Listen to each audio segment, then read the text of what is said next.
अस्सलाम वालेकुम व्यूअर्स, ये फ्रोनस 3.6 किलोवाट और 4.2 किलोवाट दोनों के लिए सेम सेटिंग है। दोनों की सेम सेटिंग होती है, इसलिए मैंने एक ही वीडियो दोनों की बनाई है। तो सेटिंग में एंटर होने के लिए आपने सबसे पहले एंटर की को प्रेस करना है। सेटिंग में एंटर होने के बाद आपके सामने 00 एस्केप मोड आएगा। तो आपने डाउन या अप बटन दबाना है। उसके बाद आप नंबर 1 प्रोग्राम में यानी कि 01 प्रोग्राम में आ जाएंगे। Output source priority to configure load power. Number 1 का प्रोग्राम होता है कि आपने आउटपुट का लोड किस प्रायोरिटी से प्रेफरेंस करके आपने चलाना है। अगर आप इसको एज आ यूपीएस यूज कर रहे हैं तो फिर आपने यूएसबी सेलेक्ट कर लेना है, जो कि बाय डिफॉल्ट यही होता है। इसके बाद आपने एसयूबी यानी कि सोलर फर्स्ट को सिलेक्ट करेंगे तो ये क्या करेगा, सेकंड ऑप्शन के तौर पे वापडा को साथ शेयरिंग के तौर पे यूज करेगा। यानी कि ज्यादातर लोड सोलर के ऊपर चलाएगा। जो लोड आपकी सोलर पावर से एक्सेसिव होगा उसको ये यूटिलिटी से शेयर करके चलाएगा। और बैटरी सिर्फ एज आ बैकअप यूज होगी। और जब शाम का टाइम होगा तो फिर क्या होगा, ये टोटल पावर यूटिलिटी से चला रहा होगा और बैटरी को यूज नहीं करेगा। बैटरी को तभी यूज करेगा जब लोड शेडिंग होगी, यूटिलिटी अवेलेबल नहीं होगी। तो इस तरह से इसकी सेटिंग की जाती है। अब कुछ लोग क्या करते हैं, एस मोड सेलेक्ट कर लेते हैं, लेकिन एस मोड में एक मसला आता है कि सारा दिन अगर हम कोई लोड ना भी डालें तो फिर भी 1 यूनिट ये खर्च हो जाता है। यानी कि 1 घंटे में 100 वाट का खर्चा कर रहा होता है इन्वर्टर बगैर लोड डाले। अगर आपकी सोलर पावर बेइंतहा ज़्यादा है उसको भी ये यूज़ कर रहा होता है, लेकिन फिर भी ये साथ 100 वाट का लोड जो है वो यूटिलिटी यानी वापडा से चला रहा होता है। तो फिर इस सेटिंग को रखने का कोई खास बेनिफिट नहीं मिलता। इस सेटिंग को वो लोग सिलेक्ट कर सकते हैं जिनका लोड बहुत ज़्यादा होता है, उनकी सोलर पावर कम होती है या फिर उनकी बैटरियाँ भी छोटी होती हैं, तो वो एसयूबी को सिलेक्ट कर सकते हैं। इसके बाद एसबीयू का जो मोड है इसमें आपने जब इसके बाद एसबीयू का मोड है, इसमें जब सेलेक्ट करेंगे तो क्या होगा, दिन के टाइम बैटरी से शेयरिंग होगी। सारा दिन वापडा का एक भी यूनिट खर्च नहीं होगा। वापडा को इन्वर्टर बिल्कुल ऑटोमेटिक कट ऑफ करवा देगा, यूज ही नहीं करेगा। और जो यूटिलिटी है वो सिर्फ और सिर्फ थर्ड ऑप्शन के तौर पर यूज होगी। यानी कि जब शाम के मगरब के टाइम पे सोलर पावर खत्म हो जाती है तो फिर क्या होगा, फिर ये बैटरी पे शिफ्ट हो जाएगा। सोलर जब खत्म होगी तो बैटरी को यूज करना शुरू कर देगा। फिर उस लेवल तक यूज करेगा जो लेवल आपने 12 नंबर सेटिंग में डिस्चार्जिंग लेवल रखा हुआ है, उस लेवल तक इसको खर्च करेगा। उसके बाद 13 नंबर की सेटिंग के मुताबिक इसको उतना सा चार्ज करेगा और वापडा चला देगा और उतना सा चार्ज करेगा जितना आपने 13 नंबर में रखा होगा। अगर फुल रखा होगा तो फुल चार्ज करेगा, अगर आपने वहां पे थोड़ी परसेंटेज उसकी कम रखी होगी तो फिर कम चार्जिंग होगी। तो ये इस तरह से काम करता है। इसके अलावा इसमें एक बहुत ही ज़बरदस्त ऑप्शन है M cash priority. M cash priority जो ये ओल्ड मॉडल्स हैं ये बहुत ही ज़बरदस्त हैं, इनमें एम कैश ऑप्शन काम करता है। जबकि नए मॉडल्स प्लैटिनम सीरीज वगैरह में ये एम कैश ऑप्शन तो आता है लेकिन ये वर्किंग नहीं करता। एम कैश जब आप सेलेक्ट करते हैं तो ये होता है कि दिन के टाइम सारा दिन आपका इन्वर्टर जो है वो बैटरी से शेयरिंग करता रहता है। जो भी फालतू लोड आप डालते हैं वो बैटरी से ले लेता है और जब लोड हटाते हैं तो बैटरी को चार्ज भी कर लेता है। और शाम को क्या होता है कि ये टोटल लोड जो है वो आपडा के ऊपर डाल देता है और बैटरी को एज आ बैकअप यानी सिर्फ और सिर्फ लोड शेडिंग की सूरत में यूज करता है और वैसे बैटरी को ड्रेन नहीं करता। ये बहुत ही ज़बरदस्त एक ऑप्शन है उन लोगों के लिए जो चाहते हैं कि रात को वापडा चले और दिन को ऑटोमेटिक सोलर चले। ये बहुत ही अच्छा ऑप्शन है। इसके बाद 2 नंबर का प्रोग्राम है, यहाँ से आप सोलर चार्जिंग करंट सेट कर सकते हैं। यानी कि आपने सोलर से दिन के टाइम बैटरी कितने एम्पेयर से चार्ज करवानी है तो यहाँ से आप सिलेक्ट कर सकते हैं। यहाँ पे आपको मैं बताऊं कि अगर आप 100 एम्पेयर की बैटरी या फिर आपके पास 15 प्लेट या 17 प्लेट की सिंपल लेड एसिड बैटरी है तो फिर भी आपने 10 एम्पेयर रखना है। और अगर आप 27 प्लेट की बैटरी या फिर आप ट्यूबलर बैटरी किसी भी साइज की यूज कर रहे हैं तो फिर आप इसको 20 एम्पेयर सेलेक्ट कर सकते हैं। अगर आपकी ट्यूबलर बैटरी बड़ी है यानी कि TX 3000 या फिर TX 3500 तो फिर यहाँ से आप इसको 30 एम्पेयर पे भी रख सकते हैं। अगर आपका दिन के टाइम लोड बहुत ज़्यादा रहता है तो फिर आप इसको 20 एम्पेयर से कम हरगिज़ ना रखें। इसके अलावा 3 नंबर पे है AC इनपुट वोल्टेज रेंज। ये रेंज है AC इनपुट की, यानी कि जो वापडा इनपुट आपकी सिस्टम में होती है। ये यहाँ पे 2 मोड्स दिए हुए हैं, एक APL है दूसरा UPS है। APL का मतलब है वाइड रेंज और UPS का मतलब है नैरो रेंज। APL पे होता ये है कि एक जो 20 मिली सेकंड का गैप आता है पावर शिफ्टिंग का, तो उसके बाद जो है पावर जो है मोड चेंज होता है। तो यूपीएस पे है अनट्रिप्टेबल पावर सप्लाई, यानी कि कोई भी इसमें आपको इंसानी आंख जो है वो देख नहीं सकती, इतना थोड़ा इसका इंटरवल होता है, 10 मिली सेकंड का सिर्फ होता है। इसी के दौरान ही पावर शिफ्ट होती है और वो हमें पता भी नहीं चलता। तो ये चीज़ है। और जिन लोगों के वोल्टेज कम आ रहे होते हैं वो APL रखें, क्योंकि 90 वोल्ट तक भी अगर वोल्ट आएंगे वापडा के तो फिर ये यूज़ करेगा, अदरवाइज ये वापडा को यूज़ नहीं करेगा। और अगर आपने यूपीएस रखा हुआ है, क्योंकि 170 से नीचे वोल्टेज हो तो यूपीएस वाला मोड काम नहीं करता। इसके अलावा बैटरी टाइप है 5 नंबर पे, यहाँ पे आप कोई भी आपकी जो बैटरी है उसके मुताबिक इसको सेट कर सकते हैं। यहाँ पे मैं आपको एक्सप्लेन कर देता हूँ। AGN होती है सिंपल लेड एसिड बैटरी, या जेल टाइप जो बैटरीज आती थी ड्राई बैटरीज वो वाली, या फिर सील्ड लेड एसिड बैटरी, या फिर वाल्व रेगुलेटेड बैटरी। और इसी तरह से जो गाड़ियों में रखी जाती battery normal lead acid battery जो FLD है, ये फ्लडेड है, यानी कि ये ट्यूबलर बैटरी के लिए यूज़ हो सकती है। और सबसे बेस्ट जो ऑप्शन है वो आपके पास ये है कि आप USC सेलेक्ट करें और अपनी मर्ज़ी के पैरामीटर्स इसके सेट करें। तो इसके बाद TBL में ये है कि ट्यूबलर बैटरी के लिए यहाँ से सिलेक्ट कर सकते हैं, लेकिन यहाँ पे मैं आपको बताऊं कि बहुत सारे लोगों ने यहाँ पे TBL सेलेक्ट किया हुआ था। मैंने कई जगहों पे जाके खुद ये फॉल्ट ठीक किया है। TBL जिन्होंने रखा हुआ था उनकी बैटरियाँ डैमेज हो गई हैं, उनकी बैटरियों का कार्बन बन गया है, उनकी जो बैटरी के कैप्स होते हैं वो खोल के जब देखते हैं तो नीचे काले स्याह हुए पड़े होते हैं। तो इस TBL की वजह से है, EBL की वजह से। और ये जो लिथियम है LIT, यहाँ से अगर आप लिथियम आयन बैटरी यूज़ कर रहे हैं तो इसको सिलेक्ट कर सकते हैं। इसके बाद 6 नंबर पे है auto restart when overload occurs. यहाँ पर मैं आपको बताऊं कुछ लोगों ने इसको इनेबल LFE रखा होता है ताकि जितना ज़्यादा मर्जी वो लोड डालें उनका इन्वर्टर ऑटोमेटिकली रीस्टार्ट हो जाए। तो ऐसा नहीं करना चाहिए। कोशिश करें कि अगर आप तो बहुत अच्छे तरीके से अपने इन्वर्टर को मैनेज कर रहे हैं तो फिर इसको इनेबल कर सकते हैं, अदरवाइज इसको डिफ़ॉल्ट वैल्यू पे ही रहने दें। क्योंकि अगर बहुत ज़्यादा लोड बार बार डाला जा रहा हो और लोड हट ही ना रहा हो तो inverter bar bar on off होने की कोशिश करता रहता है, तो फिर इसलिए इन्वर्टर बहुत ज़्यादा जल्दी जल जाते हैं लोगों के इसी कोशिशों में। और 7 पे है auto restart when over temperature occur. अगर इन्वर्टर ओवर हीट हो जाता है तो फिर यहाँ से वो अगर आप चाहते हैं ऑटोमेटिकली ये रीस्टार्ट हो जाए तो LFE रख सकते हैं, इसको अनेबल कर सकते हैं, अदरवाइज इसको भी आप डिसेबल ही रहने दें तो ज़्यादा बेस्ट रहेगा। आउटपुट फ्रिक्वेंसी जो है ये 09 पे है, यहाँ पे 50 साइकिल फ्रिक्वेंसी रखनी है। कुछ लोगों ने 60 हर्ट्ज की होती है जिसकी वजह से इन्वर्टर के धुएं निकल जाते हैं, क्योंकि हमारे जो पाकिस्तान में फ्रिक्वेंसी यूज़ होती है जितने भी अप्लाइंसेज इलेक्ट्रिक के हैं वो 50 साइकिल पे काम करते हैं, यानी कि 50 हर्ट्ज। और 10 पे है आउटपुट वोल्टेज, यहाँ पे 230 वोल्ट रखने हैं। कुछ लोगों ने 220 वोल्टेज रखे होते हैं जिसकी वजह से इन्वर्टर के जो वोल्टेज हैं वो उनकी वायरिंग में काफ़ी सारे वो ड्रॉप भी हो जाते हैं। 220 सेलेक्ट करने के बाद 5-6 वोल्ट ड्रॉप हो जाते हैं जिसकी वजह से फिर उनके जो पंखे वगैरह हैं वो स्लो चलते हैं, उनके जो फ्रीज़र का मसला आता है कूलिंग वगैरह नहीं होती फ्रिज की। तो इसलिए 230 पे ही रखें ताकि वोल्टेज जो है स्ट्रॉन्ग रहने चाहिए। इसके अलावा 11 नंबर पे है मैक्सिमम यूटिलिटी चार्जिंग करंट।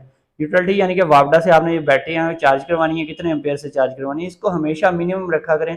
जितना कम रखेंगे उतनी तो बैटरियों की आपकी सेफ्टी भी रहेगी और बैटरियाँ जल्दी ख़राब भी नहीं होंगी।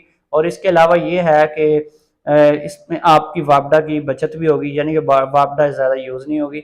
लेकिन इसका एक नुकसान ये है कि अगर आपके पास बहुत ज़्यादा लोड शेडिंग होती है रात के टाइम ख़ास तौर पे, तो फिर क्या होता है कुछ लोगों ने 2 एम्पेयर पे चार्जिंग रखी होती है तो उनकी बैटरियाँ चार्ज नहीं हो पाती और सारा सिस्टम शट डाउन हो जाता है रात के टाइम। तो फिर इसको 10 एम्पेयर रखें तो ज़्यादा बेस्ट रहेगा। लेकिन अगर आपकी बैटरियाँ बहुत बड़ी हैं, यानी कि आपने TX 3000 या TX 3500 बैटरी लगाई हुई है, तो फिर आप यहाँ पे इसको 30 एम्पेयर या 20 एम्पेयर भी रख सकते हैं। और इसके अलावा यहाँ पे 12 नंबर की सेटिंग है। 12 नंबर और 13 नंबर का जो प्रोग्राम है ये काम तभी करता है जब आपने नंबर 1 पे SBU मोड रखा हुआ हो, अदरवाइज ये किसी भी दूसरे प्रोग्राम के साथ काम नहीं करता। 12 नंबर का मतलब है स्टॉप डिस्चार्जिंग द बैटरी, यानी कि आपने बैटरी किस लेवल तक डिस्चार्ज करवानी है, ड्रेन करवानी है, उस लेवल को यहाँ पे आपने सेट करना है। तो यहाँ पे डिफ़ॉल्ट वैल्यू 23.0 है, आप इसको ही रख लें, सबसे बेस्ट ऑप्शन यही है। अगर आप अपनी मर्ज़ी से इसको नीचे लेकर जाना चाहते हैं, ज़्यादा डिस्चार्ज करवाना चाहते हैं या फिर थोड़ा कम रखना चाहते हैं तो फिर ऊपर नीचे 1-8 वोल्ट ऊपर नीचे कर सकते हैं। ज़्यादा करेंगे तो फिर गड़बड़ हो जाएगी। इसके अलावा 13 नंबर की जो सेटिंग है इसका मतलब है स्टॉप चार्जिंग द बैटरी, यानी कि कितनी बैटरी आपने चार्ज करवानी है उसके बाद आप चाहते हैं कि बैटरी चार्जिंग बंद हो जाए। ये ऑप्शन सिर्फ और सिर्फ वापडा के ऊपर काम करता है, यानी कि वापडा से जो बैटरी चार्ज होती है ख़ास तौर पे रात के टाइम और दिन के टाइम भी किसी टाइम अगर सोलर सही तरह से काम नहीं करता तो आपका इन्वर्टर वापडा पे शिफ्ट हो जाता है, तो फिर भी ये यहाँ से डेफिनेशन जो है वो ही काम करती है, यानी कि ये वापडा के लिए है।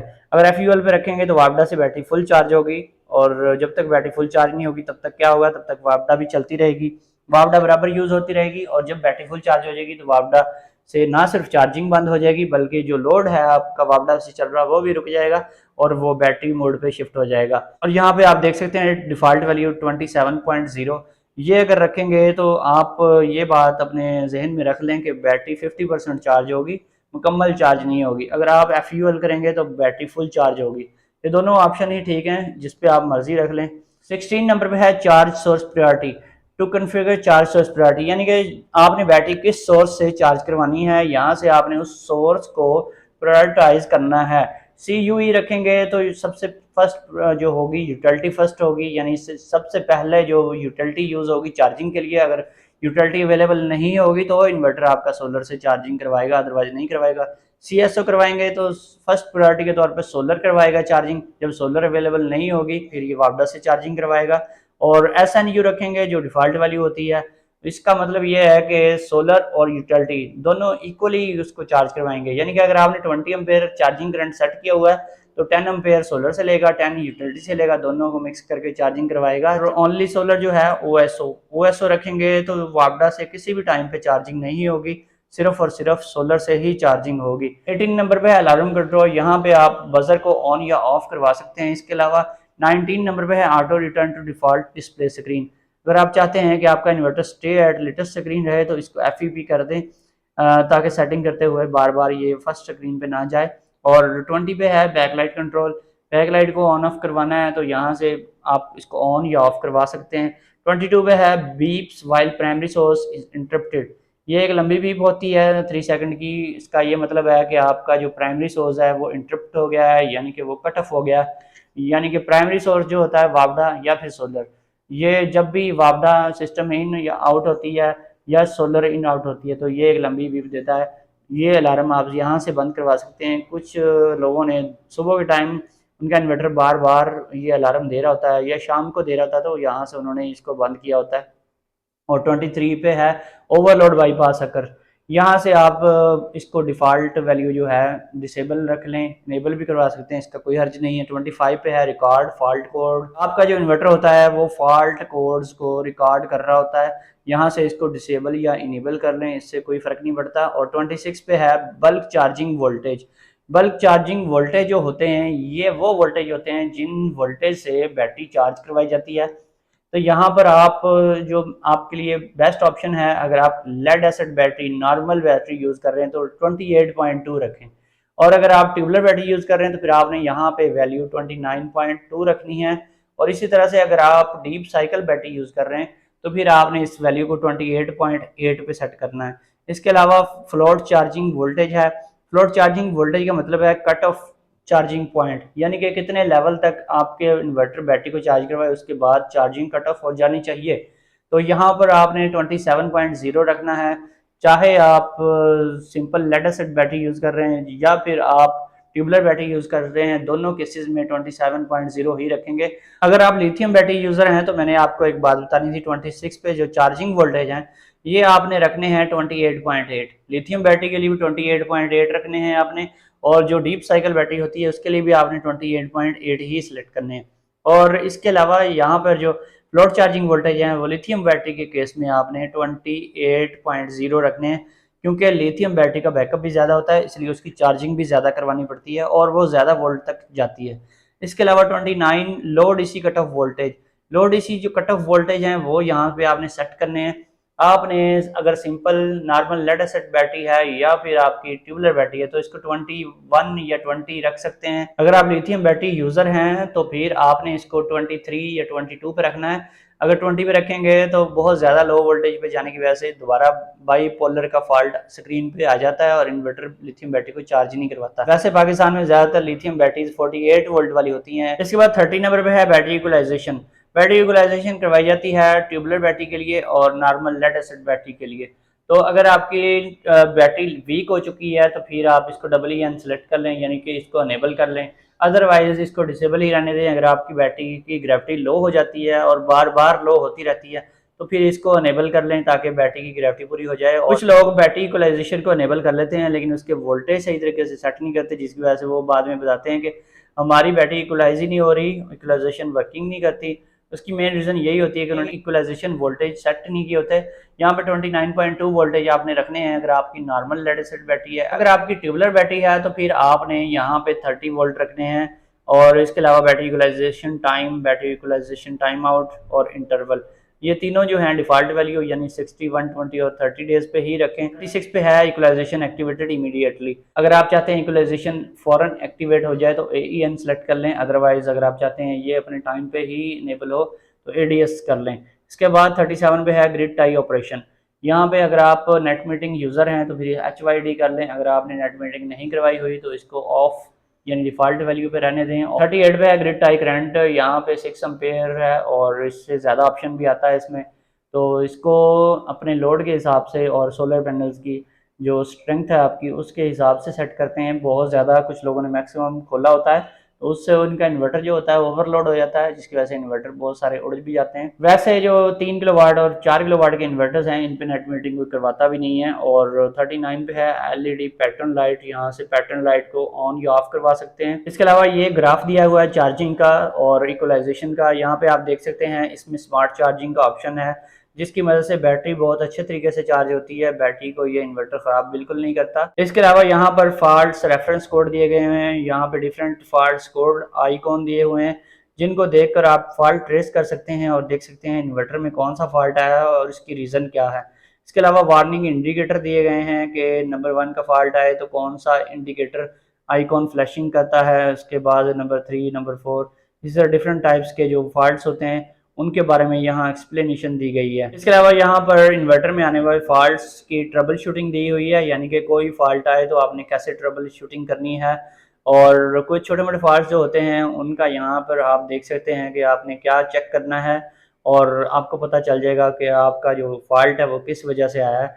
यहाँ से डिफरेंट रीजंस दी गई हैं, यहाँ से आप चेक कर सकते हैं कि इन्वर्टर में फॉल्ट क्यों आया। दोस्तों अगर वीडियो पसंद आई है तो वीडियो को लाइक एंड शेयर करें, चैनल को सब्सक्राइब कर लें। फिर मिलेंगे, अल्लाह हाफिज़।